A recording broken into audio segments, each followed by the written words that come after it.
Happy day, happy new year, forward-thinking new year to my audience today. Um, so happy to be back with you. This is probably not the first podcast you've seen in this new year, but it is the first one recorded in this new year. And I'm so happy to have you join me on MJ Radio. I have a new friend and with me today, whose name is Len Schreiner.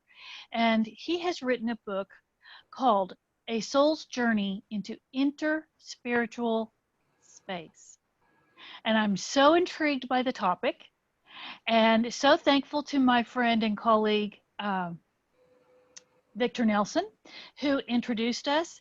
And so I've really been looking forward to this conversation today, and I hope that you will enjoy it. So Lynn, welcome. Welcome to MJ Radio. Thank you. And it's wonderful to see you. Our last conversation was back in the before all the holidays, and I hope that you had great holidays, even in the midst of this strange time that we've been living in. Very quiet and very contemplative. Nice, nice. I was having a really great rest myself over the holidays, and it was so what I needed.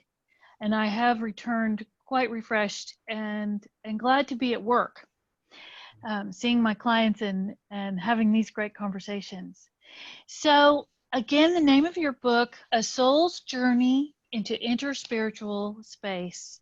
And I am so looking forward to you sharing with this audience how you came to write this book, a bit of your history in ministry would be so great.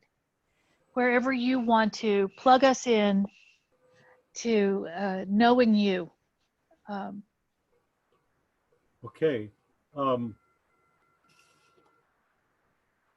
Yeah, the context for this book and for me speaking with you, I was a Roman Catholic priest. I grew up in a very parochial kind of family in western Kansas. So think of a rural territory, a small town of 300 people, where there were two churches in town. One was Catholic, one was Methodist. We were, of course, the Catholic side of that.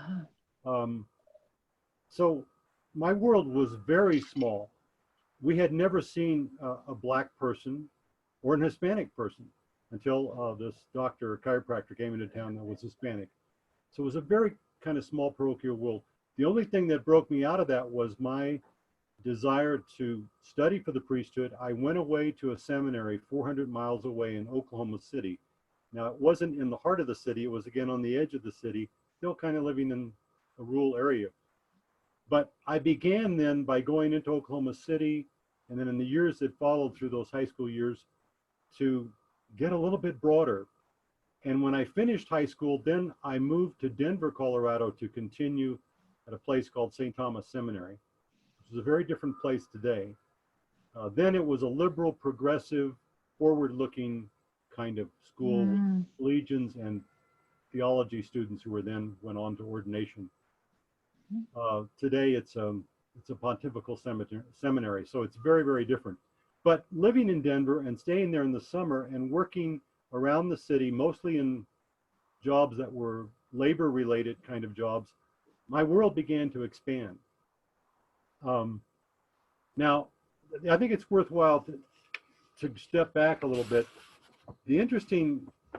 My story is not one that follows logic, like I did this and then that logically resulted in this.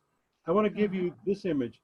My life history and what's, even the way I've written this book, and that's maybe why I'm having some challenges with publishers, is like a labyrinth. Lovely image. Yeah, most of us have walked in a labyrinth, or maybe many times or a few times, but you go in and you head in one direction, but then soon there's a turn and a curve and you go back the other direction. And as you continue turn and turn and go a little farther, you pass by places you've been before, and you say, well, I was just there. In fact, it's only 12 inches away. And that's the way my life has gone. luckily, I did start in a rural territory in western Kansas as a farm boy, which is a very contemplative style of life. If you've ever experienced it, we I spend. grew up on a farm also, There you so go. we share Clovis, that. Clovis, New Mexico. Okay, so you spend hours and hours by yourself, or with maybe your dad or a brother or somebody like that.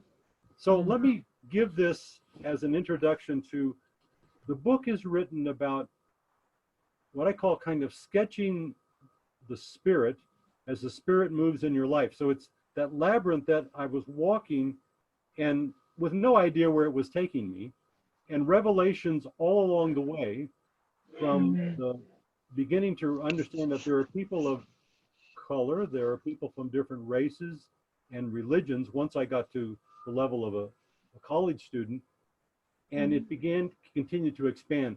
But here's how it started. I'm reading from my book. As a farm boy, I enjoyed the calming sensation of the evening wind in Kansas, reminding me of how I was surrounded by an invisible moving spirit. This was the same wind that cooled down my fatigue and aroused my ruminations after a hot, humid day working in the fields. I used to be out there for like 12 hours a day.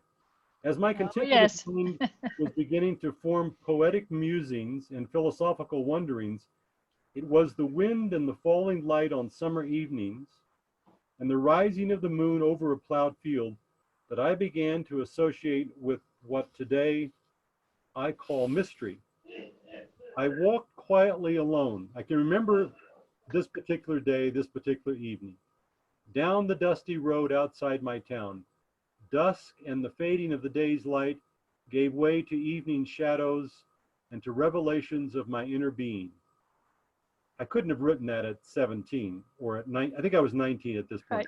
It was in those moments between daylight and nighttime that I relished the unexplainable sense of a presence that was drawing me to a life just ahead, though beyond my grasp.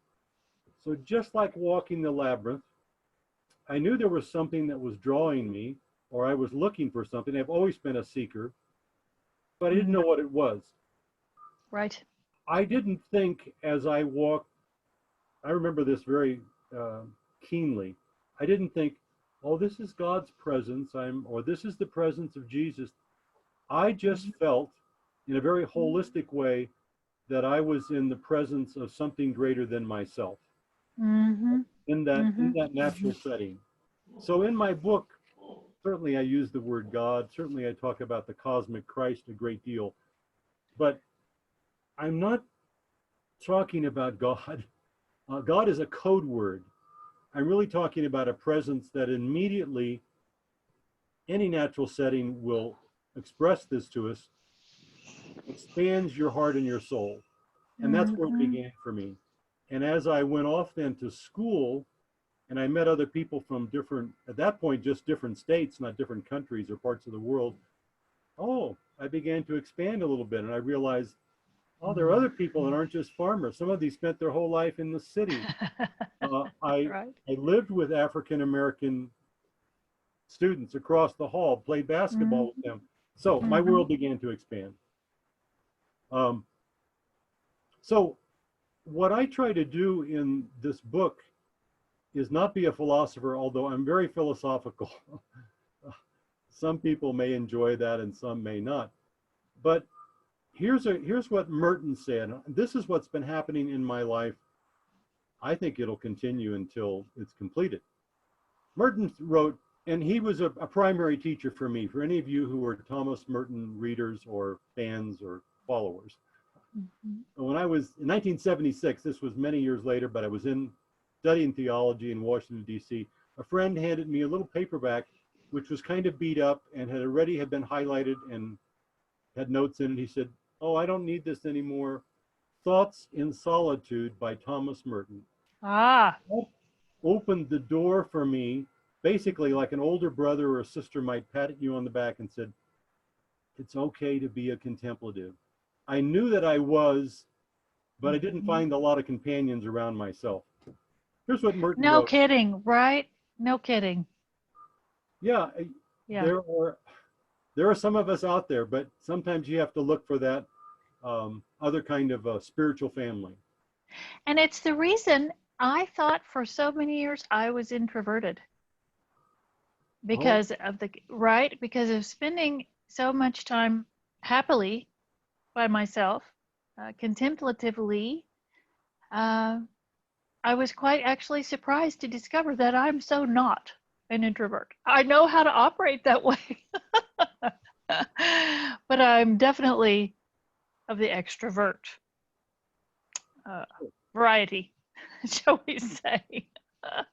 Or I wouldn't be doing this. I wouldn't be doing this. I grew up in 1950s, 1960s, even into all of my 12 years of preparation for the seminary. Now this is not a happy commentary. I was not introduced to a contemplative life. If that friend had not handed me that Mm. little book, I might have gone all the way through 12 years and not had anybody talk to me about a contemplative life. Mm-hmm. So Mm-hmm. I'm a big reader. Behind me, you see all these books. I have I 2,000. do. So I call it a library because in many cases, I don't have to go to the library, although I go on the internet and I go to the Santa Fe library. I can just pick something off of the shelf that maybe I remember there's something here in this book that I need. So in New Seeds of Contemplation, Merton wrote this. Probably a lot of you will relate to this. Every moment and every event of everyone's life on earth plants something in his or her soul. For just as the winds carry thousands of winged seeds, so each moment brings with it germs of spiritual vitality that come to rest imperceptibly in our minds and our wills, just like my walk at sunset. Most of the unnumbered scenes perish and are lost because we are not prepared to receive them. For such seeds as these cannot spring up anywhere except in the good soil of freedom, spontaneity, and love. That's been my experience. God keeps dropping little seeds from an author, from a friend, from a conversation or an experience into my life. And then I have to choose whether I'm going to first pay attention to that seed or let it sprout. Um, and in a way, Mm. when one walks a labyrinth or your life takes a circuitous path, not a straight path, one of my brothers, his life was you do this, you go to high school, then you go to college, you go to the Navy, you get your graduate degree, you get your job with IBM, and then you have your family, you have you marry and you have children. Everything follows this logical sequence. That's one way to, I didn't even have the option because it's not my personality. It's not the way the presence or spirit of God worked in my life. So eventually I began to discover there's an inner person, and that's who I'm paying attention to. And that's why in the first chapter of the book called Walking with My Soul, uh, now I'm forgetting the name of the man that wrote The Alchemist, Paulo Coelho, said, walk neither Yeah. faster nor slower than your soul. When I began to Mm. pick up that Mm. rhythm, which is probably when I was about 19, even though these earlier experiences were happening, these seeds were dropped into my life, then I began to actively or consciously pursue a spiritual life. So I went all the way through 12 years of education. Actually, I was in school 20 years. When people say, well, to get a master's degree, so from the first year in school, and there was no preschool when I was a youngster, it was 20 years. So I did a lot of formal education. Um, but when I was finished, and then I was a young priest in Denver, Colorado, I began to continue to broaden because I had a mentor who said, there's no problem with exploring. There's no problem at looking and even experiencing many possibilities because you're grounded in a tradition. And I would just say that that is always kind of the safety belt that you need if you're going to explore the inner spiritual tradition. I well, much better people like James Finley have said this. You come out of a tradition, or maybe you, even if you don't have one, you work out of a tradition, Christianity or Judaism or Hinduism or Buddhism, and then you can explore all of the others. And so there's no danger that you're going to be completely lost and you're going to fall off of the end of the earth. So after I was in Denver a year or so, here I was with a collar on. I was wandering around in a used bookstore, as those of us who like to collect books and read books do. And I was looking around a little bit like, gosh, I got my collar on. I hope nobody's watching, because I would be identified as a certain kind of clergy. But I was looking in that day for some books on Buddhism. And I have the book right up here on my shelf. Began there to read my first book about another religion, and began to. Ah. Mm-hmm. So let me say this. It's kind of jumping ahead as something you would say later, but I think it's important to say now. For anybody that isn't interspiritual, when one enters into the interspiritual world, interspirituality, according to Wayne Teasdale and Dom B. Griffiths and others, is the kind of open, spacious sharing of the treasures and the wisdom of different religions. Mm-hmm. Okay, the essence of those religions. You don't have to become a Buddhist to read Buddhism, and many of us know that, and we're doing that. Right. You don't have to leave, and this is one of the points I make to the publishers, because who knows what they're thinking.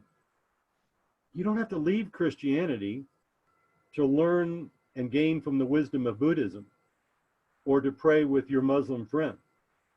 That's very, very important, because people, someplace in our psyche, we get worried that if I let my consciousness commingle with a Buddhist, I mean, this is the strong parochial kind of Catholic upbringing I had. Oh, that's dangerous.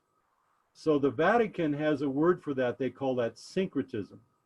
Now, syncretism is not a good word for them. It means that you're overlapping or you're mixing two religious traditions. So what Wayne Teasdale, who was a Catholic, by the way, and others had said, but let's stay with Wayne, is that there's no problem. You can share the wisdom and the treasures of several religions.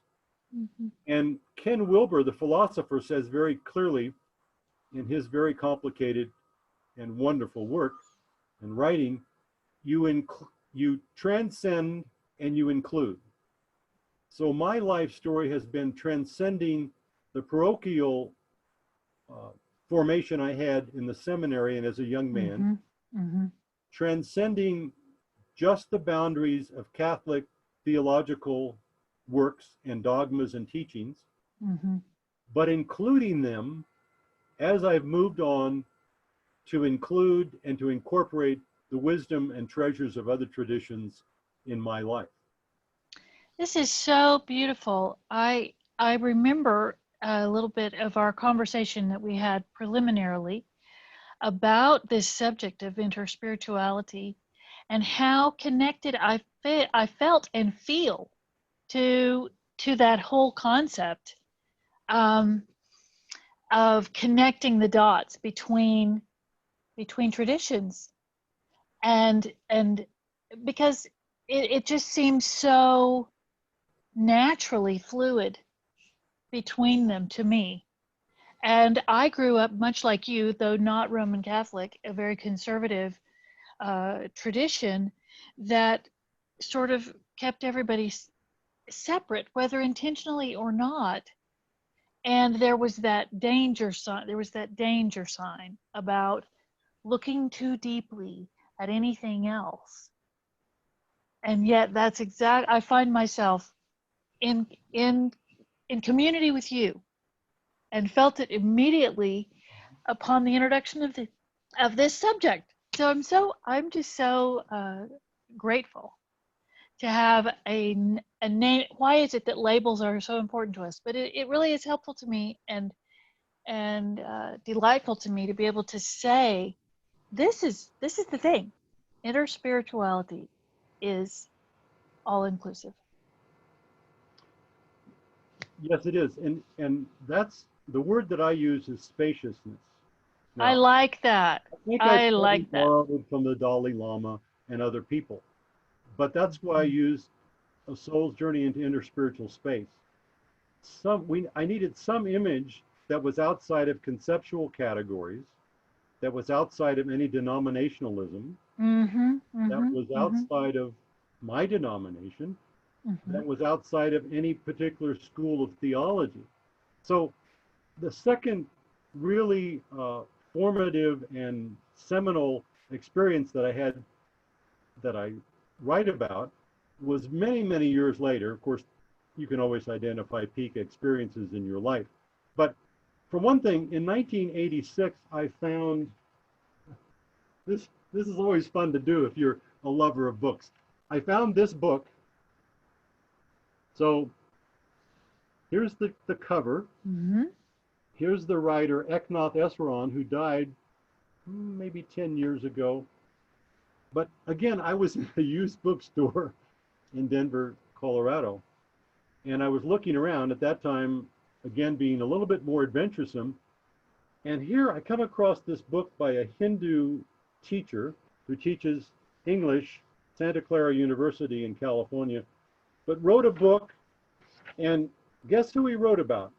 St. Francis, who at that point was already my patron because I became formally a Franciscan in a religious order of Franciscans called Capuchins. St. Augustine, St. Paul, and Mother Teresa by Eknath Eswaran. I said, now this guy's not an American. So he's Hindu, I find out. But he very beautifully, seamlessly writes about the wisdom from those Paul and Augustine and Mother Teresa, kind of with no hesitancy. That's because he's interspiritual. So Yes. that was very, I won't talk too much about the books that I found across the years, but a book is the opening of a conversation with somebody that you don't know. I never Mhm. met Thomas Merton. I tried to get to his monastery, but I had to go to another Trappist monastery because it was the one that was closest to where I lived at the time. But so for those people who might be thinking, well, how does one become interspiritual? I don't think it's by effort. It's by Mhm. openness. It just happens. Mhm. So Yes. you might know a Mhm. friend from another world religion or even another denomination. Cultivate that friendship. Get to know their mind and their heart. That's one of Mhm. the ways it happens. It might happen through a book that you read. So Mhm. another seminal experience for me was many, many years later. I was a peace activist for 20 years, from basically 1980 to 2000. Uh, we protested on the streets. I was part of a committee that led um, a demonstration before the first Gulf War of about, it's estimated from 10 to 30,000, who knows. The streets, the main street of Seattle, Washington was completely full with people, 20 abreast, walking from one location where we started at a Catholic church to the Episcopal Cathedral. Okay, so I did that kind of work. We did civil disobedience, following Kingian and Gandhian nonviolence techniques. Went to prison, those kinds of things. So I was at a peace conference in the 1990s at a place called Seebeck. Seebeck. It's a conference center that's out on the Olympia Peninsula outside of Seattle. Here's what happened there. Again, at this point, I'm still pretty much fairly parochial, Roman Catholic. I had explored some things. Certainly, I'd been reading Eknath Esron and other people. On that muggy summer evening, the first day of the conference, after dinner, someone extended an invitation to meditate together the next morning. I raised my hand along with about a dozen others.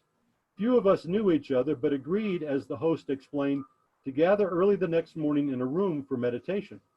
She said, bring anything you want, a poem, a psalm, a scripture.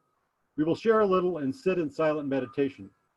I arrived that next morning at Mhm. 7 a.m. and to my delight experienced a quiet spiritual connection with everyone in the room. As I recall, few words were spoken, but easy, gentle smiles passed between us around the circle. Previously, I had prayed for years in a choir in the monastery or friary, or during Mass in Roman Catholic churches.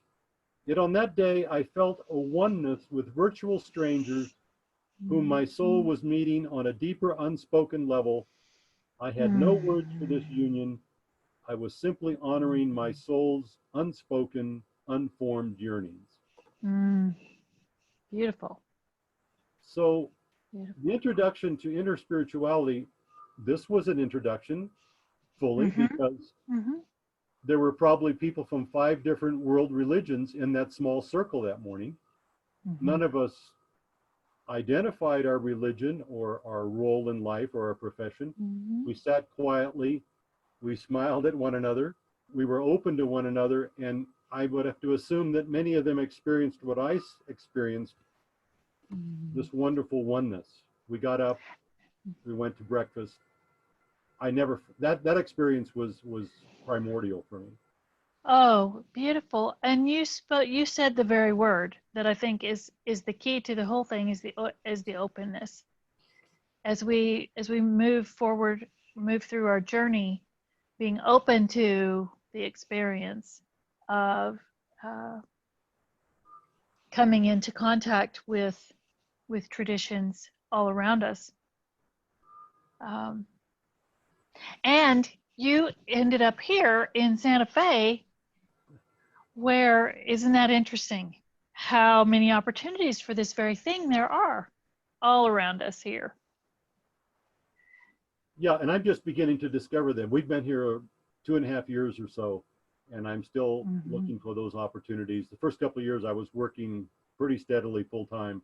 Now I can begin to explore. And once COVID opens up the space again, maybe go to the Apaya Center and pray with the Buddhist at the temple out on the western side of Santa Fe. Many things like that. Yes, and the indigenous traditions are so beautiful, and you'll find that those cultures are very generous in sharing their traditions, in spite of how we have, as a nation, excluded them so intensely. They are really so generous, and I look forward to you having the opportunity to experience some of that. So let me I'll draw a little segue here. We could jump in a sense to the present, and this will make sense, Melinda, in just a moment.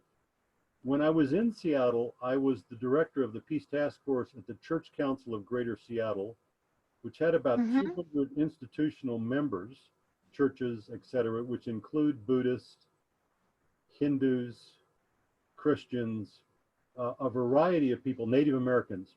So again, I was exposed to them in the same room, at the same meetings, working on the same kind of events. To bring it to the present, what I learned from that is, someone might ask, this is a perfectly legitimate question. If my brothers were here, they love to ask questions. They would ask this right away. Why bother? Why get involved in something like interspirituality? You're a Catholic. You have everything you need. Why are you wandering over there into this foreign territory? So I found these notes while I was preparing for this visit with you. Some may ask, why should I bother with considering or reaching for cosmic consciousness? So generally, cosmic consciousness would be a consciousness that you share with other people, the word cosmic, but it's whole, it's holistic. It's more than a mental framework. There's a kind of complex consciousness in which we think about things. Let's say I can multitask in the kitchen. I can watch my program. I can be preparing dinner, and maybe my wife is in the room. I'm talking to her at the same time. Okay, that's fine. Cosmic consciousness is when you open yourself to all levels of perception, your mind, your heart, your soul, your intuition, and everything, and you allow whatever you perceive then to come into yourself. So my response is, why would I even consider being interspiritual or interfaith with other world religions? My response is one of social awareness and global concern. This brings us right up to the present moment. Mhm. All of you are aware of Mhm. how divided the world is. We can't even agree exactly on how to respond to COVID. The Mhm. nature of life in the 21st century is an evolution from an ancient form of a village life when local consciousness was sufficient. That's the way I grew up on my little farm community in western Kansas. That was all that was sufficient. But now life has moved to the 21st century where all life in a global village is in a shared complexified consciousness. Now, some people say, well, I'm just staying at home sheltering, but all of the goods that are coming to your house, you have to probably go to the grocery store and buy Christmas gifts if you did so. They've come from all parts of the world because we have a global economy. So for the sake of economic exchange, we're exchanging and sharing in the consciousness of people from China. We've got China, everybody has Chinese goods in their house. So Mm. we are currently economically and politically interconnected on a global plane. For our mutual survival, and this is what we're facing right now with COVID, with the poor condition of the United States, politically speaking, for mutual survival and thriving, we need to expand our individual consciousness to cosmic consciousness in a unifying dynamic in our relationships as planetary citizens, not competing nations. I think this is what the new president is going to try to point us back toward and begin to do. As we integrate deep consciousness, and this would be the purpose of the world religions, which have a very profound, insightful, revelatory consciousness for that, as we integrate deep consciousness and live habitually more holistic, our lives from an awareness of the whole. So what I'm doing here affects what's in China. COVID is teaching us this. It's putting a big sign up saying, look, you're all connected. Versus a this or that, my part and your part kind of mentality, the necessary global shifts that are crying out for our attention will follow our energy and they'll follow our thought. I think that's one of the reasons for being interspiritual. It's as if this tremendous warehouse of wealth and wisdom is there. You know, this is just a spatial image. If you could put it into a warehouse, and people are standing outside, so you have myself, and you have a Methodist, and you have a Buddhist over here, and you have a Native American who are saying, it could save us, it could bring us together, but you know, I'm not going to look in there. I don't think that's necessary. I'm just going back home to my little group. That's the choice that we have to make. We have this wealth of wisdom. And, you know, in the 1993 World Parliament of World Religions took place in Chicago with 6,000 people. Those Mm. who prepared for that conference a year in advance or more, and Hans Kung, a Catholic theologian, but not one in good stead with the Catholic Church, but who had expanded his horizons internationally, and 200 other people wrote a global ethic. And they wrote the global ethic because they said humanity is in agony, it's in a crisis with wars and economic collapse and worldwide poverty. Mm. So Mhm. the ethic Mhm. that I think any of us would find if you read the Eightfold Path, if you read the Sermon on the Mount, if you read the Bhagavad Gita, you begin to find ethical principles that could maybe lift us out of the present crisis that we're in like a quagmire. That would be part of the reason for becoming interspiritual, not just as, oh, I think I'll try it, but it's could, Right?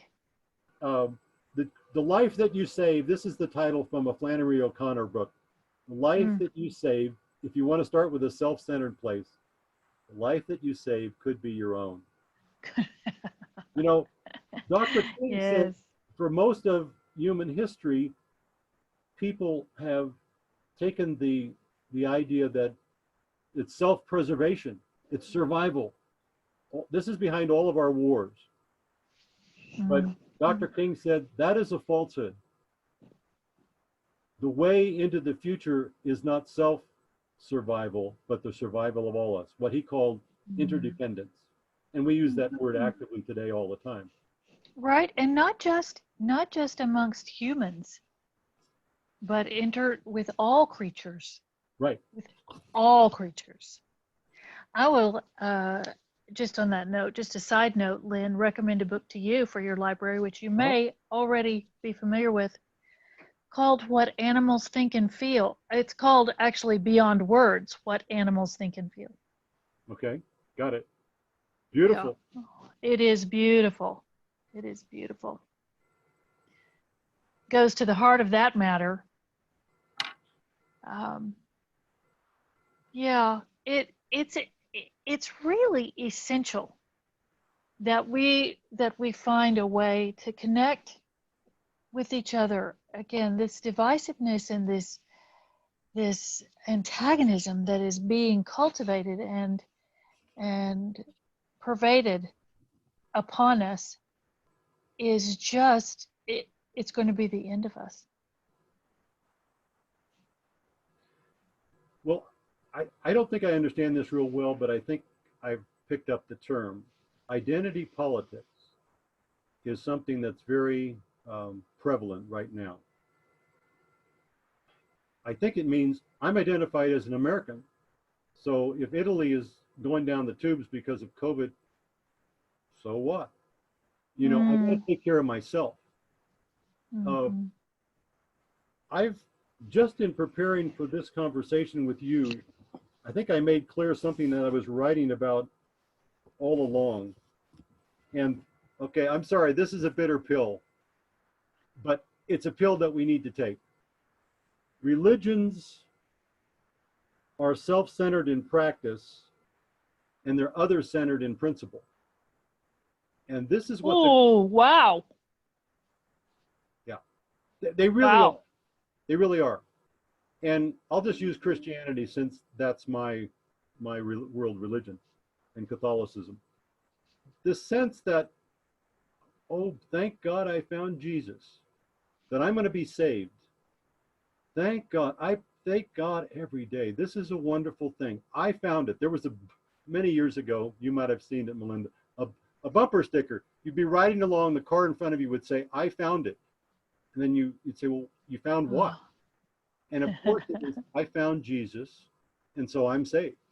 Mm, It says nothing mm, about all the people in all the other cars and all the other cities and all the other countries of the mm. world. It's just, I found it, and that's all that matters. So religions tend to be Right. rather self-centered. Mm, And mm. unfortunately, unless they have strong, well, Buddhism has strong universal principles, Christianity does as well. But if we apply them only to the people that are already inside of our group or our denomination, we're leaving out most of the world. And so we have to reform our religions. Religions must change. There's no reason to get rid of them because they all have wonderful wisdom and treasures.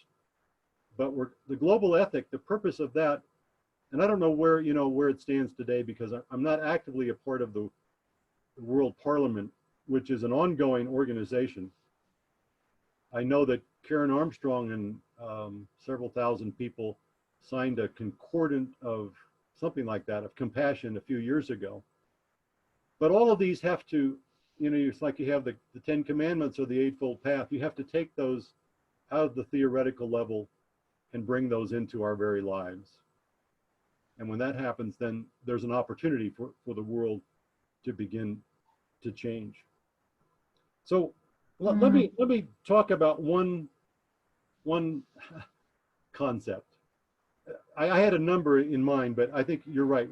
These are all too big for. Yes, that would be a great way for us to sort of uh,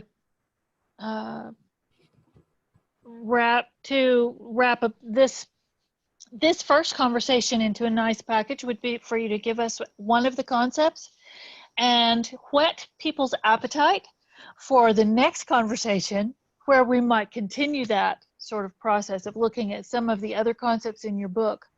That would be super, Lynn. Well, and I will do my best to apply this to the situation that we are in right now. Okay. I, excuse me for a second, folks. I'm going to be a little bit political, but imagine that I'm a teacher in a classroom, and you can use contemporary examples. So I could use examples from my childhood too, but let's take this one. In my book, I have a chapter in which there's a conversation with Paul Tillich. Now, Paul Tillich's been gone a long time, but he was one of the premier, known as a Protestant theologian in the 20th century. In a little book of less than 100 pages, I never had him in class, I wish I would have, called The Dynamics of Faith, Tillich, in my book, I invite him to dinner. So he comes to my house for dinner. Here he comes in, he's an aging man, he's walking a little bit stooped over. I have some of my Christian friends there. We all sit down. First, we pass around glasses of wine and we begin drinking. But being a professor, and some are this way in a good sense, he begins to talk about what he's been writing and thinking about. And he begins to explain the dynamics of the faith.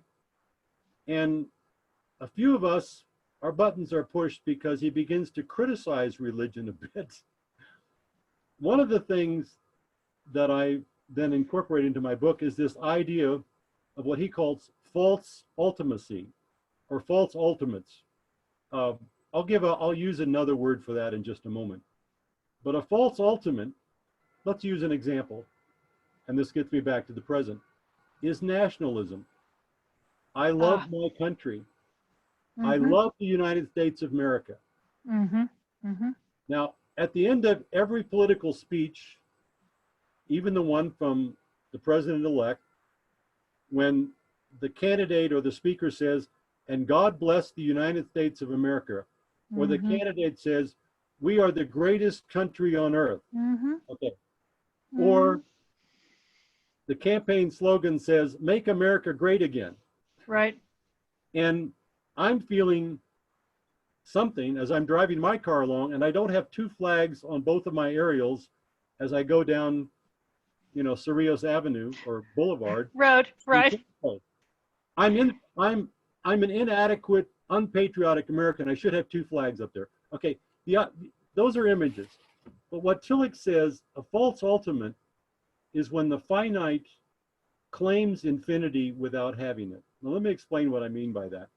So in my childhood, which began in the 1950s, post World War II, religion and country were intertwined, and they still are. Yes. But it was very important. Yes. We had come out of World War II. Okay.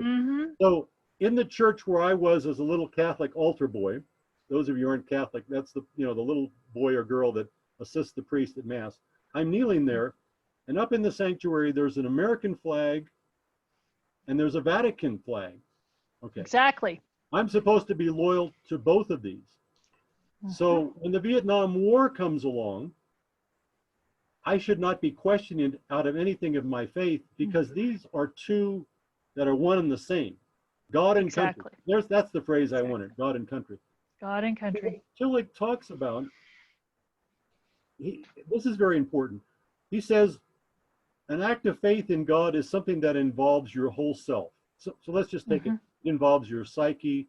It involves your intellect. It involves your body. It probably involves your family, your culture, everything about you. Okay. And that, he said, for that reason, that is why almost everything in heaven and earth has received ultimacy. It's given this all-important significance in the history of human religion. Every religion has this. Name the religion. They all have it. So what he identifies, he comes to dinner and he has the boldness to talk about false ultimacies, which is basically saying, you guys are all Christian around this table, but your religion isn't the be all and the end all. And we don't like hearing that, because there are some very devout Christians, we'd give our life for this, around the table. And this is one of the brilliant gifts that Tillich gave to us, to say that something that's finite, and the example in his case was this: he came from Germany, and he left Germany when he began to develop these ideas and talk about them. Hitler was on the rise as a chancellor and then Subversive, to become the third subversive Führer. ideas. And Tillich was part of an intellectual group that would meet and talk. Hitler got wind of him and what he was saying, and a friend said to Tillich, "You better leave the country or you will be eliminated. You will be killed." Yeah, He yeah, left no this doubt. country wisely and came here and began his teaching.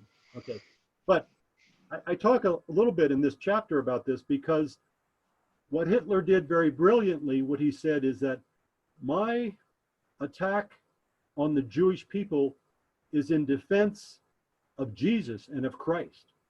And it's in defense of the fatherland. And of course, he got people to believe that, and what are called the confessing churches, including Bonhoeffer's church and the other churches, Catholic, Christian, Lutheran, etc. For the beginning, before the same thing just happened in America in the last 4 years, before people could recognize that we're dealing with an egomaniac here as a leader, Nazism was well established. And he was using religious ideas, like I just said. He said, in my taking down of the Jewish people, I'm defending the Christian faith. There it is, a false ultimacy. You're making nationalism the penultimate. It's the most important thing that we can do. And if people are tied to that, this is why this dinner conversation with Tillich was very valuable. If people are unconscious of that, you're making the United States of America in the war in Vietnam the most important thing in the world, or you're making Germany, the fatherland, the most important thing in the world, then if I don't consciously realize what's happening, I am drawn into evil and evil practices for the sake of something that I consider to be the ultimate good, which is my religion, my faith, my country.